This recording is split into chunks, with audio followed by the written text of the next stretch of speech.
Hello everyone, welcome to Neha Singh study.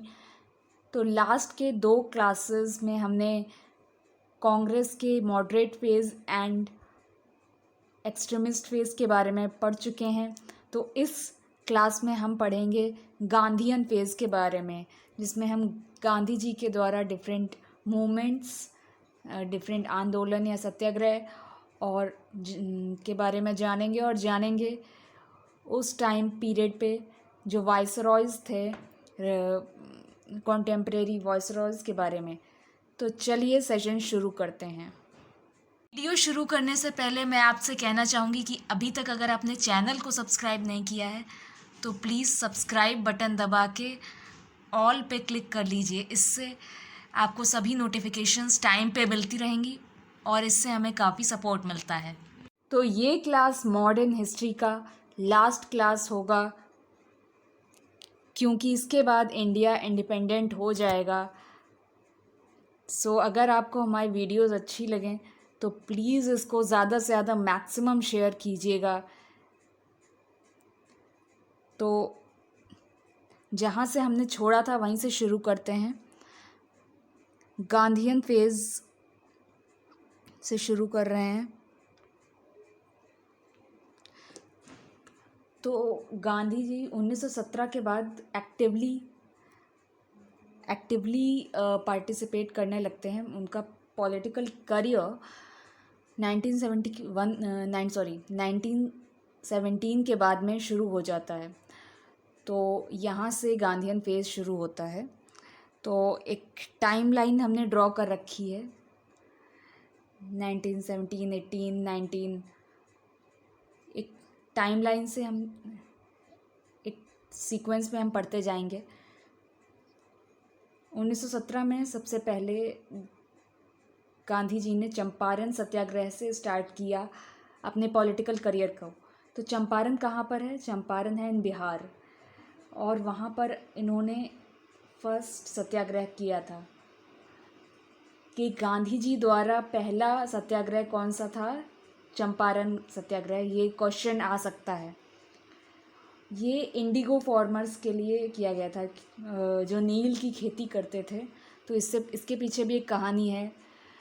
वो कहानी उतनी इम्पोर्टेंट नहीं है, हम मेन इम्पोर्टेंट फैक्ट्स याद रखते हैं।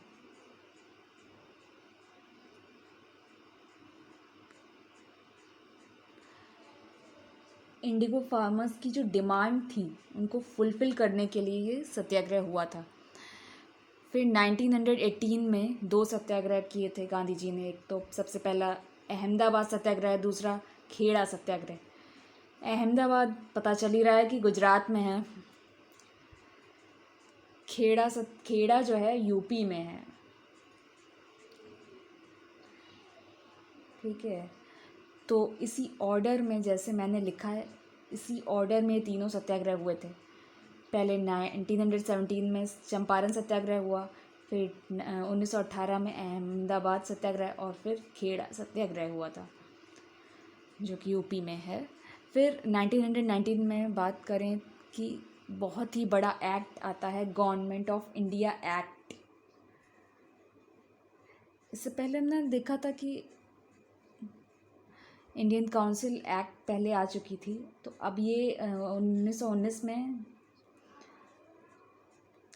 गवर्नमेंट ऑफ इंडिया एक्ट 1919 में, जिसे हमें मॉन्टेग चेम्सफोर्ड रिफॉर्म भी कहा जाता है। सॉरी। उस समय जो वाइसरॉय थे वो थे लॉर्ड चेम्सफोर्ड, और इस नाम से ही आपको पता चल ही रहा होगा, चेम्सफोर्ड रिफॉर्म के नाम से भी जाना जाता है गवर्नमेंट ऑफ इंडिया एक्ट 1919। तो लॉर्ड चेम्सफोर्ड का जो पीरियड था वो था 1916 से लेके 1921। तो 1919 में एक और एक्ट आया था जो कि बहुत ही इन्फोर्स्ड एक्ट था, जिसे हम ब्लैक बिल भी कहते हैं। वो एक्ट था रॉलेट एक्ट। इसे हम ब्लैक बिल क्यों कहते हैं? इसे हम ब्लैक बिल इसलिए कहते हैं क्योंकि इसके अकॉर्डिंग अनलॉफुल डिटेंशन को अलाउ कर दिया जा सकता है। अनलॉफुल डिटेंशन मतलब कि आपको गिरफ्तार किया जा सकता है बिना कोर्ट में पेश किए। खाली शक के बेसिस पे आपको जेल में डाला जा सकता है। तो ये हेबियस कॉर्पस का राइट है, वो भी छीना गया था। तो हेबियस कॉर्पस के बारे में हम डिटेल में पढ़ेंगे इंडियन पॉलिटी में। इसका मेन मतलब यही था हेबियस कॉर्पस का भी, कि आपको गिरफ्तार किया जा सकता है बिना कोर्ट में पेश किए। तो इस एक्ट के खिलाफ गांधी जी ने आवाज़ उठाई और लोगों से कहा कि इसके खिलाफ प्रोटेस्ट करें, और लोगों ने प्रोटेस्ट किया भी। और जलियांवाला बाग में 13 अप्रैल 1919 को पीसफुल प्रोटेस्ट किया जा रहा था लोगों के द्वारा। उस दिन बैसाखी भी थी अमृतसर में, पंजाब में। ये जलियांवाला बाग जो है, जो कि अमृतसर में है, और लोग पीसफुल प्रोटेस्ट कर रहे थे। बट वहाँ के जनरल डायर ने गोली मारने का आदेश दे दिया, और इसके कारण बहुत ही दुखद घटना हुई हमारे इंडियन हिस्ट्री में, जिसे जलियांवाला बाग मस्कर भी कहा जाता है, जलियांवाला बाग हत्याकांड। अगर ब्रिटिश की माने तो सिर्फ कुछ 350 लोग ही मरे थे। ये ऑफिशियल नंबर्स हैं, असली नंबर इससे कहीं ज़्यादा लोग मरे थे। कहीं हज़ारों से भी ऊपर लोग जो है जान गई थी जलियांवाला बाग में। तो ये बहुत ही दुखद घटना थी। हम कहें तो ब्लैक इंसिडेंस है हमारे हिस्ट्री के पन्नों में, और इसी के लिए रविन्द्रनाथ टैगोर ने अपना जो नाइटहुड था, वो ब्रिटिश नाइटहुड था, जो अपना पदवी थी, जो उनको टाइटल मिला हुआ था, वो रिटर्न कर दिया था। तो ये हम कह सकते हैं कि हमारी हिस्ट्री में सबसे दुखद घटनाओं में से एक थी। और ये कब हुआ? 1919 में। ठीक है। तो 1919 में अगर हम और बात करें तो खिलाफत मूवमेंट भी 1919 में हुआ था। तो खिलाफत मूवमेंट का कारण क्या था, ये बहुत बार पूछा जा सकता है एग्जाम पर्सपेक्टिव से अगर देखें तो टर्की में जो कैलिफ थे, ठीक है, उनको रिमूव कर दिया गया था ब्रिटिश के द्वारा। ठीक है। तो पावर से, और जो कैलिफ थे उनको रिमूव कर दिया गया था। और मुस्लिम लोग जो है टर्की के कैलिफ को अपना लीडर मानते थे। तो मुस्लिम्स जो थे उन्होंने उसके खिलाफ अपनी आवाज़ उठाई, और फिर हुआ खिलाफत मूवमेंट।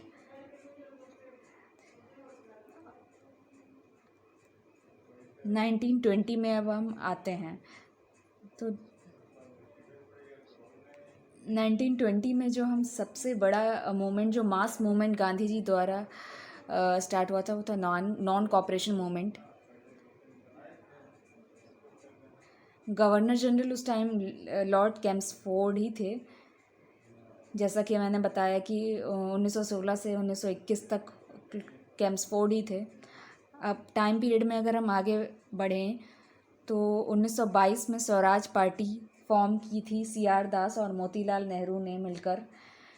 ये दोनों बहुत ही एमिनेंट लीडर्स थे उस समय के कांग्रेस पार्टी के, और कांग्रेस पार्टी के अंदर इन्होंने स्वराज पार्टी की स्थापना की थी। अब आते हैं 1927 में। 1927 में साइमन कमीशन आई थी। साइमन कमीशन क्या थी? ये ऑल वाइट मेंबर्स की एक कमेटी थी। साइमन कमीशन एक, जिसमें सभी गोरे लोग थे, ऑल वाइट मेंबर्स थे, जो 1919 के गवर्नमेंट ऑफ इंडिया एक्ट को रिव्यू करने आई थी।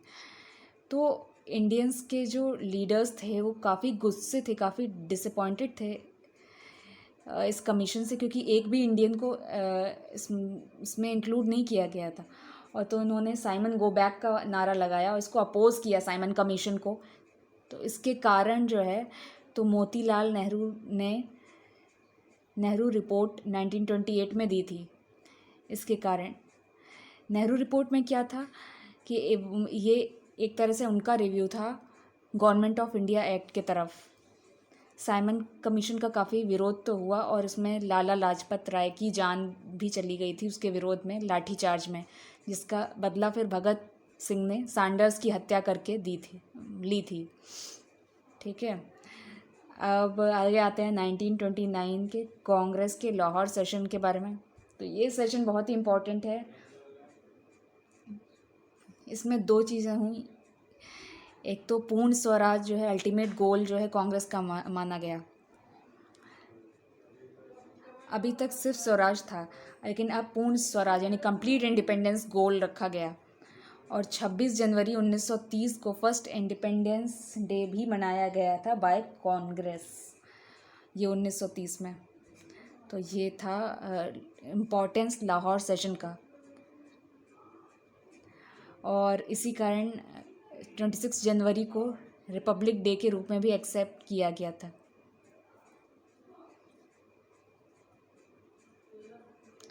क्योंकि जो लाहौर सेशन में जो कांग्रेस थी वो 26 जनवरी को ही इंडिपेंडेंस डे के रूप में मनाती थी।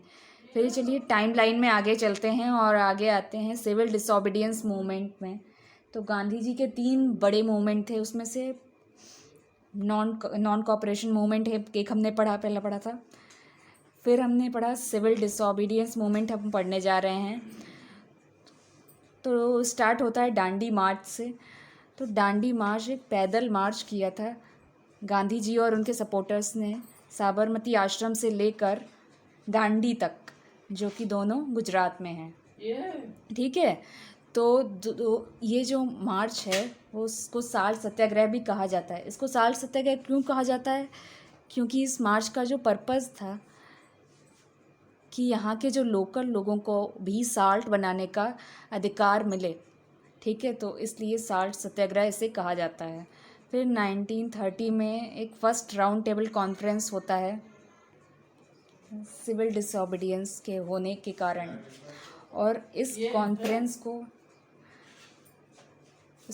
को कांग्रेस जो है बायकॉट करती है।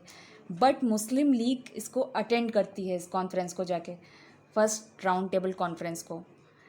इसके कारण फिर जो वहाँ पर वायसरॉय थे इंडिया के, वो गांधी इरविन पैक्ट करते हैं।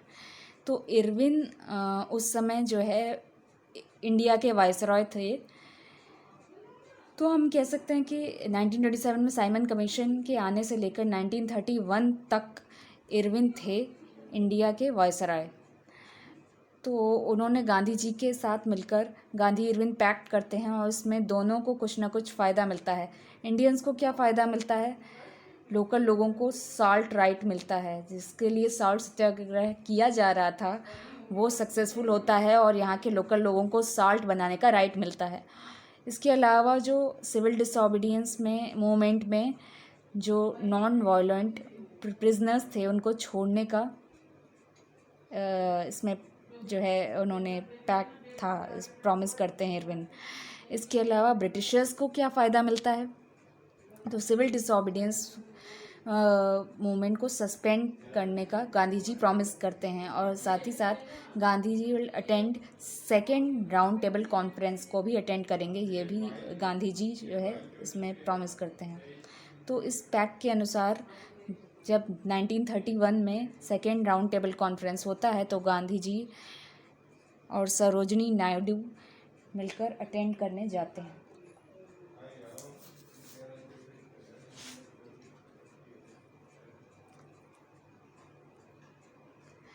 बट जब गांधी जी वहाँ जाते हैं तो उन्हें काफ़ी डिसअपॉइंटमेंट मिलती है, क्योंकि जो वो डिमांड रखते हैं उसे सीधा सीधा नकार दिया जाता है।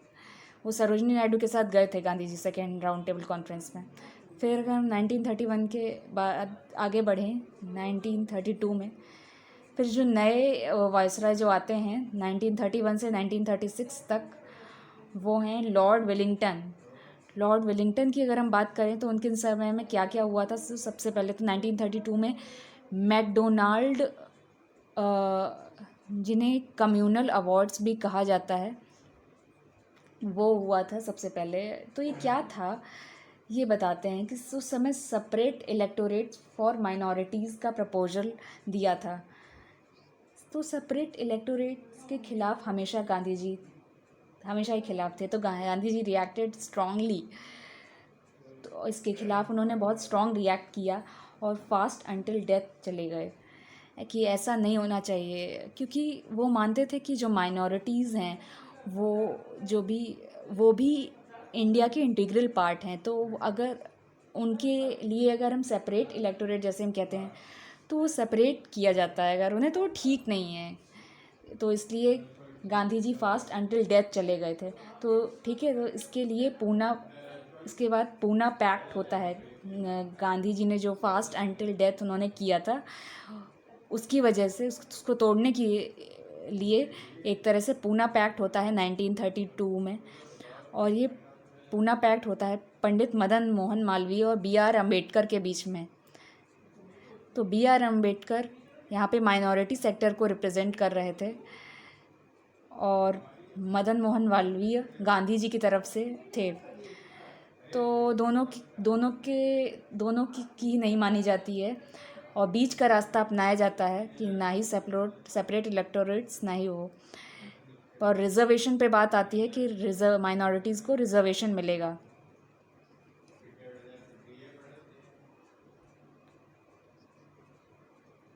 तो इसके साथ ही पूना पैक्ट ये ख़त्म होता है। फिर 1932 में हम बात करें तो थर्ड राउंड टेबल कॉन्फ्रेंस होता है और जिसको सीधे सीधे इंडियन नेशनल कांग्रेस फिर से बायकॉट कर देती है। फिर आगे चलते हैं टाइम पीरियड में, तो 1935 में गवर्नमेंट ऑफ इंडिया एक्ट 1935 आता है। और गवर्नमेंट ऑफ इंडिया एक्ट 1935 के बारे में हम डिटेल में इंडियन पॉलिटी में पढ़ेंगे, ठीक है। तो अब आगे बढ़ते हैं। तो 1937 में फर्स्ट इलेक्शंस होते हैं। ये इलेक्शंस जो होते हैं 1935 गवर्नमेंट ऑफ इंडिया एक्ट के तहत ही होते हैं। और इसमें कांग्रेस जो है हर 5 प्रोविंसेस में बहुत ही अच्छी तरह से जीतती है, बहुत अच्छी जीत होती है कांग्रेस की। बट इस जीत का कोई फ़र्क नहीं पड़ता है, क्योंकि 1939 में वर्ल्ड वॉर 2 जब स्टार्ट होता है तब ब्रिटिशर्स जो थे वो उन्होंने इंडिया को वॉर में डिक्लेयर कर देते हैं बिना इंडियंस की कंसेंट लिए। तो जो भी इंडियन नेशनल कांग्रेस ने 5 प्रोविंसेस में जीती, उसका कोई मतलब ही नहीं बना, क्योंकि आप उनसे राय ही नहीं ले रहे हैं और उनकी राय के बिना इंडिया को वर्ल्ड वॉर सेकेंड में डिक्लेयर कर दिया। तो चलिए टाइम पीरियड में आगे बढ़ते हैं। और 1940 में सबसे फर्स्ट चीज़ जो हुई थी वो हुआ था अगस्त ऑफर। अगस्त ऑफर किसने किया था? उस समय के वायसरॉय लिथिनगो ने कहा कि था। इससे पहले वायसरॉय वेलिंगटन थे। वेलिंगटन के बाद में लिनलिथगो आए थे और उन्होंने किया था अगस्त ऑफर। अगस्त ऑफर में उन्होंने क्या ऑफ़र किया था कि इंडिया को डोमिनियन स्टेटस जो है दिया जाएगा, बट कब दिया जाएगा इसका कोई गारंटी नहीं है। अनस्पेसिफाइड फ्यूचर था, डोमिनियन स्टेटस दिया जाएगा। तो ऑब्वियसली इंडियन नेशनल कांग्रेस ने इसे सीधे सीधे नकार दिया। क्यों नकार दिया? क्योंकि इंडियन नेशनल कांग्रेस का सबसे पहला मोटिव था पूर्ण Swaraj, total independence, dominion status नहीं, ठीक है। फिर 1942 में अगर हम आगे बढ़ते हैं,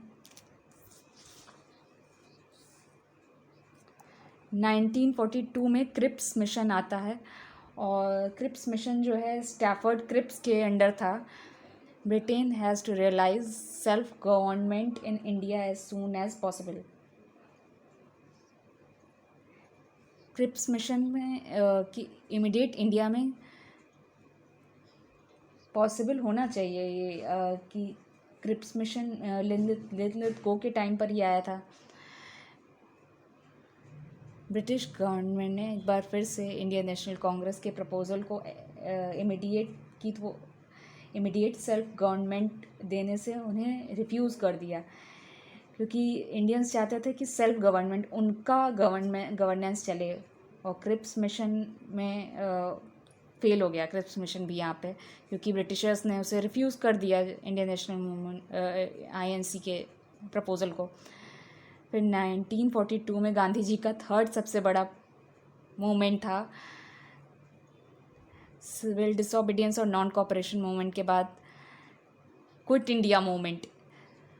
ये 8 अगस्त 1942 को स्टार्ट हुआ, तो इसलिए इसे अगस्त क्रांति भी कहते हैं और कभी कभी इसे वर्धा प्रपोजल भी कहते हैं, क्योंकि ये वर्धा महाराष्ट्र में हुआ था। तो गांधी जी ने इसी के दौरान क्विट इंडिया मूवमेंट के दौरान जो है करो या मरो का डू और डाई का नारा दिया था। ठीक है, तो ये था क्विट इंडिया मूवमेंट के बारे में। ठीक है, तो अब बात करें कि टाइमलाइन में अगर हम आगे बढ़ें तो शिमला कॉन्फ्रेंस होता है 1945 में।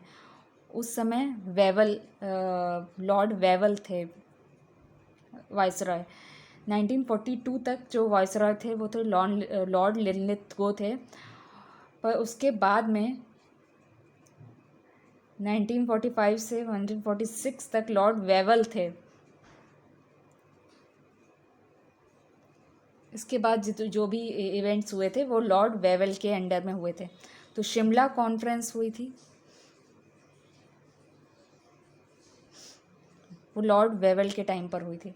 तो ये जो वेवल थे वो ऑलमोस्ट 1946 ऑलमोस्ट आज़ादी के पहले तक यही थे, वो लॉर्ड वेवल ही थे वाइसराय। शिमला कॉन्फ्रेंस का भी कोई फ़ायदा नहीं होता है और इसी के तहत फिर 1946 के में इसी के तहत आता है कैबिनेट मिशन प्लान, सबसे इम्पॉर्टेंट प्लान। तो कैबिनेट मिशन प्लान के तहत ही क्या होता है कि कॉन्स्टिट्यूएंट असेंबली फॉर्म होती है। ठीक है, और यहीं से हम कह सकते हैं कि इंडिया अपने कॉन्स्टिट्यूशन बनाने की ओर बढ़ जाता है। तो कॉन्स्टिट्यूएंट असेंबली का काम क्या था? तो कॉन्स्टिट्यूएंट असेंबली का पर्पस था इंडिया का कॉन्स्टिट्यूशन फॉर्म करना। तो कैबिनेट मिशन प्लान के अगर कहें तो 3 लोग बहुत ही प्रोमिनेंट मेंबर्स थे इसमें। वो थे एवी अलेक्जेंडर, सबसे पहले थे एवी अलेक्जेंडर, दूसरे थे पैथिक लॉरेंस और लास्ट थे वो थे सर स्टैफर्ड क्रिप्स। तो कभी कभी ये क्वेश्चन भी आता है कि अगर मतलब ऑप्शन में दे दिया जाता है कि इनमें से कौन कैबिनेट मिशन के मेंबर नहीं थे, तो जिसमें ये 3 ऑप्शन में रहेंगे एवी अलेक्जेंडर, पैथिक लॉरेंस और स्टैफोर्ड क्रिप्स। इसके अलावा एक गलत ऑप्शन भी दे देंगे, जैसे कि लॉर्ड वेवल दे देगा या लॉर्ड लिनलिथ को दे देगा या लॉर्ड माउंटबेटन दे देगा। तो आपको इन तीनों के नाम इसलिए याद रखने हैं जो कि कैबिनेट मिशन प्लान के मेंबर थे। और ये किसके द्वारा भेजे गए थे? उस समय जो प्राइम मिनिस्टर थे, ब्रिटेन के प्राइम मिनिस्टर एटली थे उस टाइम, एटली। उनका पार्टी याद रख सकते हैं आप, वो लेबर्स पार्टी से थे। ठीक है, प्राइम मिनिस्टर एटली, और उन्हीं के पीरियड में जो है इंडिया इंडिपेंडेंस भी बाद में पाती है। ठीक है, तो ये भी क्वेश्चन कभी कभी पाया जाता है कि को पूछा जाता है कि किस प्राइम मिनिस्टर के अंडर में इंडिया ने इंडिपेंडेंस पाया था। तो ब्रिटेन के प्राइम मिनिस्टर एटली थे। तो जो कॉन्स्टिट्यूएंट असेंबली के जो इलेक्शन होते हैं उसमें मेंबर्स कुछ चुने जाते हैं और बीच में इंटरिम गवर्नमेंट, जो टेम्परेरी गवर्नमेंट भी फॉर्म होती है।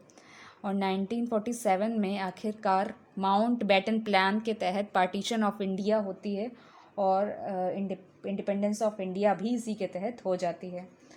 और 1947 में इंडिपेंडेंस ऑफ इंडिया एक्ट 1947 के तहत इंडिया आज़ाद हो जाती है।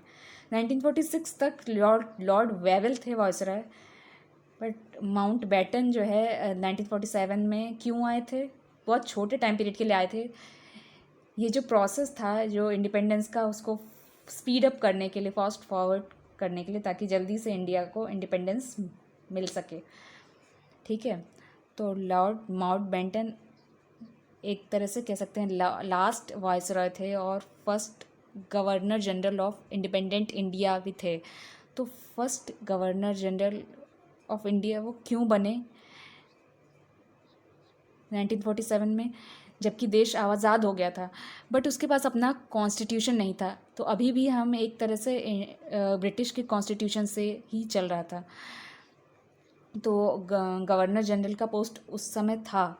तो फर्स्ट गवर्नर जनरल बने लॉर्ड माउंटबेटन बने, और first governor general independent India के, जो कि इंडियन ओरिजिन के थे, वो बने सी राजगोपालाचारी। और फिर 1950 में जो कॉन्स्टिट्यूएंट असेंबली ने अपने कॉन्स्टिट्यूशन को फॉर्म किया था, इंडियन कॉन्स्टिट्यूशन को, और 26 जनवरी 1950 को अपना कॉन्स्टिट्यूशन केम इनटू फोर्स। और इसी के साथ हमारा देश आज़ाद होने के साथ साथ हमारा देश एक सॉवरेन रिपब्लिक, एक डेमोक्रेटिक रिपब्लिक भी बन गया। ठीक है, तो इसी के साथ हमारा जो हिस्ट्री का सिलेबस है वो कंप्लीट होता है, मॉडर्न हिस्ट्री का सिलेबस कंप्लीट होता है। उम्मीद करते हैं कि आपको हमारा ये वीडियो पसंद आया होगा और हमारा ये एफ़र्ट बहुत अच्छा लगा होगा, और हिस्ट्री के सारे वीडियोस बहुत अच्छे लगे होंगे।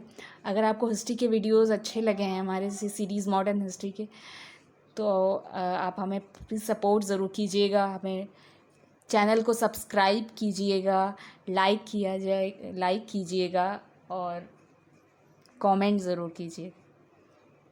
Thank you for watching. Good bye.